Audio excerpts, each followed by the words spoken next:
අද අපේ රටේ ජනතාවගේ විශ්වාසය හා ගෞරවය දිනාගත් ආයතන ඉතාමත් ස්වල්ප සංඛ්‍යාවක් තමයි ඉතිරි වෙලා තියෙන්නේ. ඒ ආයතන අතුරින් ප්‍රමුඛ ස්ථානයක් ගන්නවා ශ්‍රී ලංකා අධිකරණය.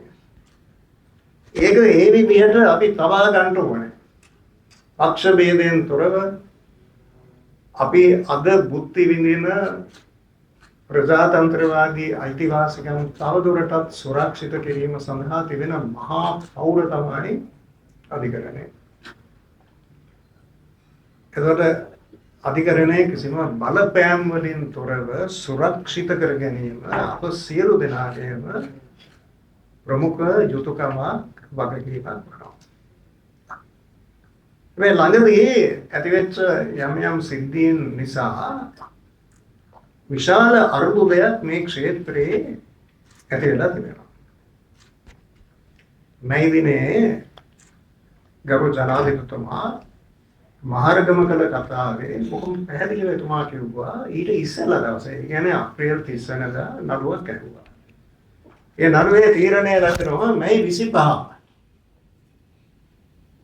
අපේ රටේ ජනතාවට කිව්වා ඒ නඩු තීන්දුව අප්පුඩි ගහලා මාත් හරසරින් පිළිගැනීමට සූදානම් වෙලා ඉන්නේ කියලා. දැන් මේ රටේ පමණක් නෙවෙයි හැමතැනම ශිෂ්ට ලෝකේ පිළිගන්න මූලික දෙයක් තමයි අධිකරණ තීන්දුවක් ප්‍රකාශයට පත් කිරීමට පෙර ඒ තීන්දුව ගැන දන්නේ එක පුද්ගලයෙක් පමණයි. ඒ පුද්ගලයා තමයි ඒ නඩුව අහපු විනිශ්චයකාරතුමා. ඒ නඩුව අහපු විනිශ්චයකාරතුමාට කිසිසේත් හැකියාවක් නැහැ තුන්වන පාර්ශ්වකරුවෙකුට ඒ නඩුවේ ප්‍රතිඵලය වාර්තා කිරීමට. ඒ පිළිබඳ කිසිම සාකච්ඡාවක යෙදීමට විනිශ්චයකාරවරයෙකුට පුළුවන් කමක් නැහැ. ඒක මූලික දෙයක්. දැන් මේ පිළිබඳ කතිකාවක් බොහොම පුළුල් වශයෙන් අපේ සමාජයේ ඇති වෙලා තියෙනවා. ඒක හොඳ දෙයක්. යුක්තිය පසඳලීම කියන්නේ විවෘතව කළ යුතු දෙයක්. විනිවිද භාවය අවශ්‍යයි. ඉතින් මේ සම්බන්ධයෙන් වගකීමෙන් යුක්තව කරුණු මත පදනම් වෙලා සංවාදයක් සමාජය තුළ පැවතීම අතිශයින් හිතකර සුබදායී දෙයක්. මේකේ පැතිකඩ කීපයක් තියෙනවා. අපි එකෙන් එක සලකා බලමු. වෙන කිසිම දෙයකට වඩා අපි চিරාත් කාලයක් මේ රටේ භුක්ති විඳපු මූලික ප්‍රජාතන්ත්‍රවාදී අයිතිවාසිකම් සම්පූර්ණයෙන් විනාශ වෙලා යනවද? එහෙම නැත්නම් තව දුරටත් ඒවායේ ප්‍රයෝජනය අපි තබා ගන්නවාද කියන එක සම්බන්ධයෙන් අතිශයින් වැදගත් පැතිකඩ කිහිපයක් සාකච්ඡාවට භාජනය කිරීම උචිතයි කියලා මම විශ්වාස කරනවා. දැන් ඉස්සරහම බලන්න මේ විරුද්ධ සාකච්ඡා කරනවා. ඉස්සරහම බලන්න ඒ නඩුවේ පාර්ශ්වකරුවා එක් පක්ෂයක් දිනනවා අනිත් පක්ෂය පරදිනවා. පරාජිත පක්ෂය සතුටටපත් වෙන්නේ නැහැ. කවුරුත් කියන්නේ නැහැ නඩුව පරදින්න. හැබැයි පරාජයට පත් වෙන පාර්ශ්වය හොඳ හැටි දන්නවා විශ්වාස කරනවා නම් පෙරදුනේ නඩුවට අදාළ සාධක නිසා පමණයි.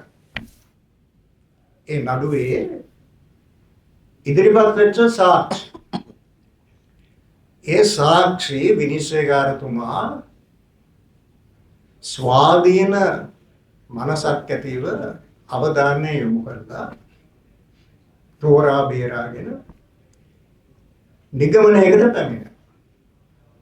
වෙන කිසිම පිටස්තර සාධකයක් සැලකීමට භාජනය කරලා නැහැ. නඩුවේ ඉදිරිපත් වෙච්ච සාක්ෂි හා නඩුවට ඍජුව අදාළ කරුණු ඒවා පාදක කරගෙන නිගමනයකට පැමිණෙනවා නම් පරාජයට පත් වෙන පක්ෂය සතුටු වෙන්නේ නැහැ. හැබැයි සාධාරණ නඩු තීන්දුවක් හැටියට ඒ නඩු තීන්දුව පිළිගන්නවා. එතකොට ජයග්‍රාහී පක්ෂය හා පරාජිත පක්ෂය දෙන්න සෑහීමට පත්වන්න ඕනේ. පරිබාහිර සාධකයකින් තොරව මේ නඩු තීන්දුව ලැබුණා කියලා. ඒ පාර්ශ්වකරුවන්ගේ පැත්තෙන්. දැන් අපි බලමු නීතිඥවරුන්ගේ පැත්තෙන්. ඒ නඩුවට නීතිඥයන් පෙනී සිටිනවා. මොකද නීතිඥවරුන්ගේ අභිලාෂය? තමන්ගේ හැකියාව, කුසලතා, අත්දැකීම්, නීතිය පිළිබඳ තියෙන ගැඹුරු අවබෝධය, චතුර කතිකත්වය, මේ සියලු දේවල් පාවිච්චි කරලා නීතිඥයා උත්සාහ දරනවා විනිශ්චයකාරතුමාව තමන්ගේ මතයට නම්වා ගැනීමට. විනිශ්චයකාරතුමාට හේතු ගැන්වීමට මේක තමයි හරි නිගමනය. එතකොට තමන්ගේ උපරිම හැකියා ප්‍රමාණයෙන් විනිශ්චයකාරතුමාට හේතු ගැන්වීම. තමන් නියෝජනය කරන පාර්ශ්වකරුවෙන් මේ නඩු තීන්දුව ලබා දෙන්නේ කියලා. හැබැයි විනිශ්චයකාරතුමාගේ මනස තුළ පදනම් සහිත සාධාරණ සැකයක් ඇති වෙනවා නම් අවසානයේ නඩුවේ තීන්දුව ලැබෙන්නේ එතුමාගේ දායකත්වය නිසා නෙවෙයි. නඩුවට පිටස්තර අදාළ නොවන සාධකයක් නිසා කියලා. එහෙනම් තෘප්තියක් ඇතිව නීති වෘත්තියේ යෙදීමට නීතිඥයාට පුළුවන් කමක් නැහැ. ඊටම වැදගත්. ඒ කාරණය බලපාන්නේ යම්කිසි නඩුවක පෙනී සිටි නීතිඥයන්ට පමණක් නෙවෙයි. සම්පූර්ණ නීතිඥ ප්‍රජාවට මූලික ලෙස බලපාන කරුණක් ඒක. දැන් අද වන විට නීතිඥ සංගමය මේ සම්බන්ධයෙන් ප්‍රකාශයක් කළා. සමස්ත නීතිඥ ප්‍රජාව වෙනුවෙන්. දැන් අපි සලකා බලමු විනිශ්චයකාරතුමාගේ තත්ත්වය. දැන් මුළු රටම දන්නවා 25 වෙනිදා මොකක්ද වෙන තීන්දුව කියලා. හැමෝම දන්නවා. අපි හැමෝම දන්නවා. ඒක දැනගත යුත්තේ විනිශ්චයකාරතුමා පමණයි. ඒතකොට දැන් අපිට සෝදානම් වෙලා ඉන්නේ කියනවා අප්පුඩි ගහලා මේ නඩු තීන්දුව බාර ගන්න. ඒක බලන්නේ විනිශ්චයකාරතුමාගේ තත්ත්වය කොහොමද කියලා. මේ රටේ විනිශ්චයකාරවරුන්ට ඒ ආයතනයේ අධිකරණීය ආයතනයේ තියෙන අතිශයින් කීර්තිවත් ඉතිහාසයක්. අපේ සංස්කෘතියේ අන්තර්ගත දෙයක්. අපි හැමෝම ප්‍රෞಢත්වයෙන් අපි හැමතිස්සම කියන දෙයක් තමයි අපි වෙන මොනවා නැති වුණා අපි හැමෝම අපේ ගෞරවයට කිසිම සැකයකින් තොරව පාත්‍ර වෙන ආයතනයක් කියලා අපි අඳිනවා. ඉතින් බෑන කතරම් අසීරුතාවයකට මේ විනිශ්චයකාරතුමා අපත් වෙනවා කියලා. එතුමාගේ විනිශ්චය ආසනයට නගිනකොට 25 අදාළ දිනේ මොකද්ද විනිශ්චයකාරතුමාගේ තත්ත්වය? දැඩි අසීරුතාවය. ඒතර මේක බලපෑමක් නෙවෙයි. මේ පවතින උසාවියක් ඉදිරියේ තියෙන නඩු තීන්දුවක් පිළිබඳ පැහැදිලි බලපෑමක්. කොහෙන්ද මේ බලපෑම එන්නේ? සාමාන්‍ය ප්‍රවේශිකයන් නෙවෙයි. මේ රටේ විධායක ජනාධිපතිවරයාගේ. අපේ රටේ උත්තරීතර අධිකරණ වන ශ්‍රේෂ්ඨාධිකරණය හා අභියාචන අධිකරණයේ විනිශ්චයකාරවරුන් පත් කරන්නේ කවුද? ගරු ජනාධිපතිතුමා. එතකොට ගරු ජනාධිපතිතුමාගෙන් තමයි මේ බලපෑම එන්නේ. ඒ විනිශ්චයකාරය. කිසිම ප්‍රජාතන්ත්‍රවාදී සමාජයක ඒක පිළිගන්න පුළුවන් තත්ත්වයක් නෙවෙයි. ඒක දැන් ඒ විනිශ්චයකාරතුමා පමණක් නෙවෙයි සියලුම විනිශ්චයකාරතුමා. අපේ ආණ්ඩුක්‍රම ව්‍යවස්ථාවේ සම්පූර්ණ පරිච්ඡේදයක් තියෙනවා අධිකරණයේ ස්වාධීනත්වය ගැන ආලෝචන පරිච්ඡේදය. දැන් ඒකේ අරමුණ තමයි සියලුම විනිශ්චයකාරවරුන්ට තමන්ගේ කාර්යභාරය කිසිම බලපෑමකින් තොරව ස්වාධීන ලෙස කටයුතු කිරීමට අවශ්‍ය වාතාවරණය පරිසරය සකස් කර දීම තමයි ආණ්ඩුක්‍රම ව්‍යවස්ථාවේ අන්තර්ගත මේ විධිවිධානවල අරමුණ වන්නේ. දැන් මොකද ඒ ආණ්ඩුක්‍රම ව්‍යවස්ථාවේ තියෙන ඒ සියලුම විධිවිධාන සිද්ධාන්ත මූලධර්ම සම්පූර්ණ නිෂේධ වන තත්ත්වයක් තමයි අපි දැක්කේ. දැන් සමාජයේ පැත්තෙන් බලන්න ඕනෑම සමාජයක ප්‍රශ්න තියෙනවා. හැබැයි මම කියනවා ලිට්මස් පරීක්ෂණය. ඒ කියන්නේ මිනිස් නිදහස තියෙන සමාජයක්ද නැද්ද? ප්‍රජාතන්ත්‍රවාදී රටක්ද ආඥාදායකත්වයක්ද? ඒ දෙක අතර වෙනස අපි කොහොමද තෝරාගන්නේ? රටේ මොන ප්‍රශ්න ගැටලු කම්කටොළු තිබුණා ඒ රටේ ජීවත් වෙන සෑම දෙනෙකුටම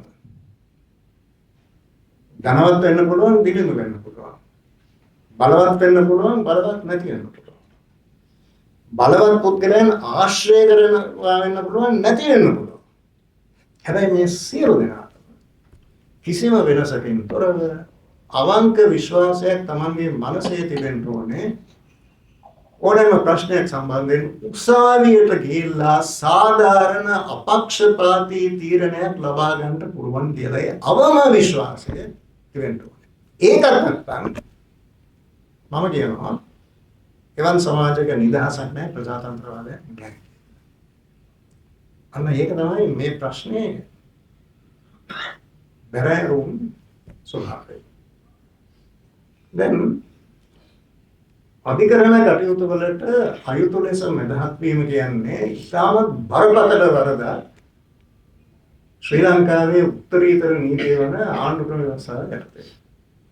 ආණ්ඩුක්‍රම ව්‍යවස්ථාවේ 111C කියන වගන්තියේ සඳහන් වෙනවා.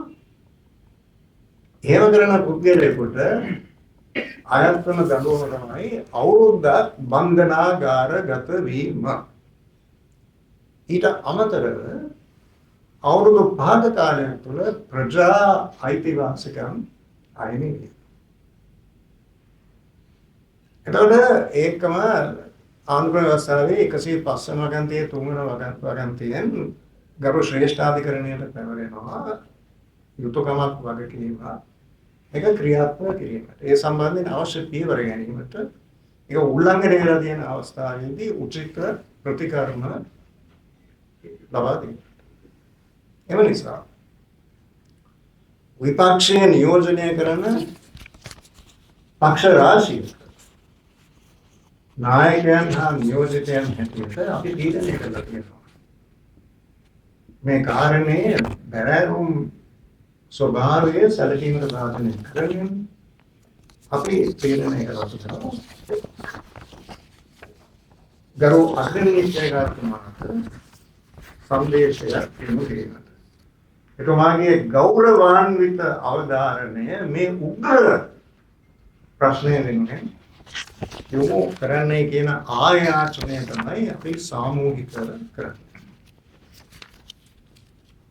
ඒ ලිපිය අපි යවලා තියෙනවා ලියාපදිංචි කර තැනට.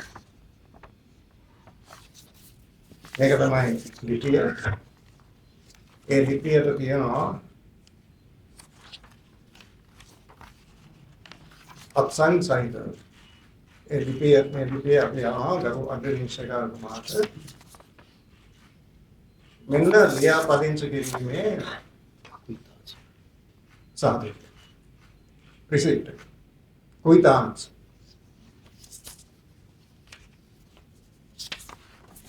මේ ලිපියේ පිටපත් භාෂා තුනෙන්ම අපේ මාධ්‍යවේදී හිතවතුන්ට දැන් අපි ලබා දෙනවා.